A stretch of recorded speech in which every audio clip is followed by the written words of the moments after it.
How are people supposed to promote their content? You have to get creative. I mean, without having, in the absence of having a kind of multiple thousand, sometimes million promotional budget from a studio, what have you guys done from a creative standpoint to kind of get your content seen and noticed? Their content. You have to get creative. I mean, that's the hardest question is how do I make this go viral? Multiple, because there is no recipe to that. Sometimes million promotional budget from a studio. What have you guys done from a creative standpoint to get your content seen and noticed? But it's hilarious. The thing that makes the hardest question is if how you do I put a make this go viral? cat and some food together, I'm pretty sure it'll go viral. There is no recipe to that. There's just none. I don't know. We both a little kid saying "I love turtle" goes viral. Why? I mean, I don't know. How would you say the promotional? Well, you know what? Before you get to John, because I know specifically, you worked your first short. You called favors. You literally did. I mean, tell me if I'm wrong. You had all your friends look at it, kind of put it up on their Facebook, share the link. I mean, wasn't kind of working the social media? Yeah. I really tried to work the hell out of Twitter. I know specifically. So you worked your first short. And I wasn't a Twitter guy. You called favors. You literally did. Nobody really Tell me if cares I'm what wrong, I'm but doing you all had day all long. your friends look at it, kind of put it up on their Facebook, share the link. I mean, wasn't kind of working the social media. Yeah, fans or like people who were following me. So I just harassed a bunch of people who did. And I wasn't a Twitter guy. Right, I was like, please, but the content has to be good.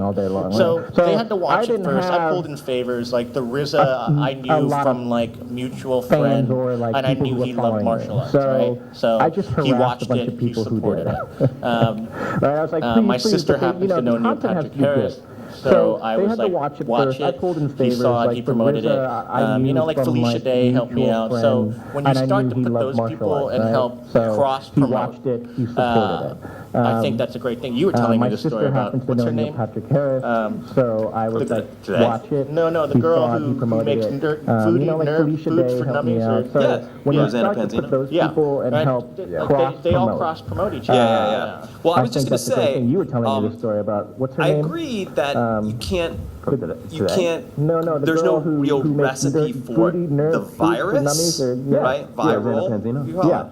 Right? But I do think that there is a way to make things go viral. And if you think about just that word, virus, right? There's no like real recipe for it. And diseases spread where? Right? Viral. In dense communities. But right? I do think like that's how like actual go viral. Real diseases are passed, and it's exactly the same. Think about just online. That word, virus. The reason right? why like these these videos, a lot of these videos go viral is they usually start in a community. That's how a group of really close friends real diseses are passed. start sharing exactly it. The same, and if a community is made online. up of a lot of people, that virus starts getting passed around and around until it gets out of the community and starts spreading to other communities. A group of really close. A big thing about Mortal Kombat is it already has, to a degree, it has community, right? Like people know about Mortal Kombat, so that started spreading to Mortal Kombat fans and around until it gets and out then of course you leverage spreading to other these different people who also have communities, right? Like Felicia Day's community, she tweets that out. Suddenly that virus starts spreading within Mortal Kombat. So that started spreading to Mortal Kombat fans. Is not the content necessarily. It's not the virus necessarily. Who also have communities, it's the community. Like Felicia's Day's community. It's building these big, strong, powerful communities, and that's sort of what you're talking about with Rosanna Panzino and this idea that the virus these YouTube creators, and it's something that you're seeing on YouTube. It's very distinctive to the time that we live in, the day and age that we live in, where that's sort of what you can have somebody you're talking about with Rosanna Panzino, average, this idea just person who these YouTube creators, and it's something that you're seeing on YouTube because they necessarily wanted to be an actor or a star. They just started to talk to people. You can have somebody, and little by little, those people started talking back. Average, and then they brought a couple of friends to come talk. And little by little, a subscriber base started to build, and then they have this big community. And in that community, they can spread these viruses. And little by little, those people started talking. Yeah, and I would just add that for those of you who have produced content that you post up there and you're just waiting for it to catch on, that's probably not the right approach. And in that community, as these guys are saying, they can spread it's really not a viruses. time to be shy when you if you're expecting people to or want people to see your work, especially in this universe. I mean, you really need to kind of reach out to other folks, share it with them, encourage them to share with their friends and family and everybody else that they know. It's really not a time what you guys to are be talking about is really, really important. The idea of creating a community or dropping into a community that already exists and trying to befriend people and share your content is a really great, encourage them to share with their friends and family and everybody else. Can you guys just leave a little bit of advice to some of those folks, some of the folks out there who are maybe either looking to produce something for the web or trying to befriend talked about a people little and share bit, your but content if they already have some content, they don't really know what to do with it. If they want to get started, any kind of words of wisdom that you guys can share with them? Some of the folks out there who are maybe either on writing, you said something very good last time about writing. Well, I mean, this is something that somebody told me once that I've always really cherished. Any kind of words of wisdom that you guys can share with them? Just specifically, it deals with writing and being a writer. That particular role, and I guess it's not just writer or creator, whatever.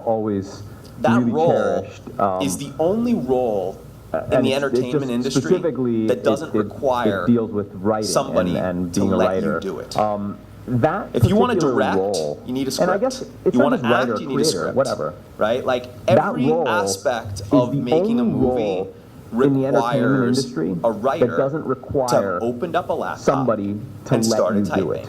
And nobody can tell you whether you can do that or not. You have the laptop. You can start writing. So if you have something inside of yourself, open the laptop, start writing. That's the first step.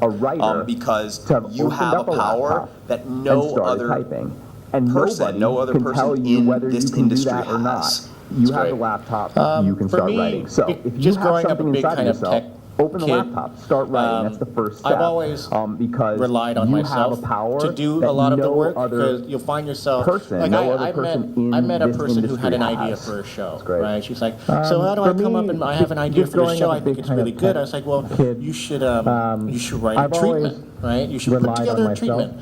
To do a lot of the work. I knew nothing was going to happen because the first thing she said to me was, well, I'm not a writer, I don't know how to write a treatment. She's like, so how do I come up and I have an idea for the show, I think it's really you just got to do it. And when you should write a treatment. Was kind of learning how to do, direct and edit and stuff. I knew nothing was going to happen because the first thing she said to me I had to buy tutorials, I had to read books, learn how to do it, learn After Effects by myself. And more than ever now, there's no excuse because you just type in how to anything on YouTube, and there is a tutorial.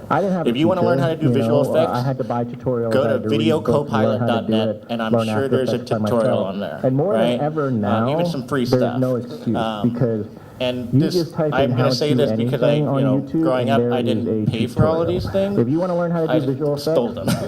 Go to videocopilot.net, I have some great torrent sites. Adobe Photoshop and Premiere is free if you really search for it. I personally can't go to Adobe.com because there's some sort of macro in my computer that doesn't allow my computer to go to Adobe.com because I stole Photoshop and After Effects. Photoshop and Premiere. I think the key is free if you really search for it. I personally can't go to Adobe.com because there's some sort of macro in my computer that doesn't allow my computer to go to Adobe.com because I stole Photoshop and After Effects. So I think the key is I pay for everything now. and infect communities as much as possible. That's great. I'm sure. I pay for everything now. Right, of course. The rebellious nature of filmmakers. How you guys connect with Warner Brothers? You said the risky nature of filmmakers. They found you. Yeah. I tend to like to do that kind of stuff, right? I like the spirit of doing that. I think, I wasn't the first one to take an IP and do it. I think that line is being blurred a lot. I noticed it a lot more after Mortal Kombat Reboot came out, that people were taking titles that they really love and essentially making a very highly stylized fan film, right? So like Portal made one, and then a guy named Dan Trachtenberg did a short film for Portal that ended up going viral. And then now he's hired by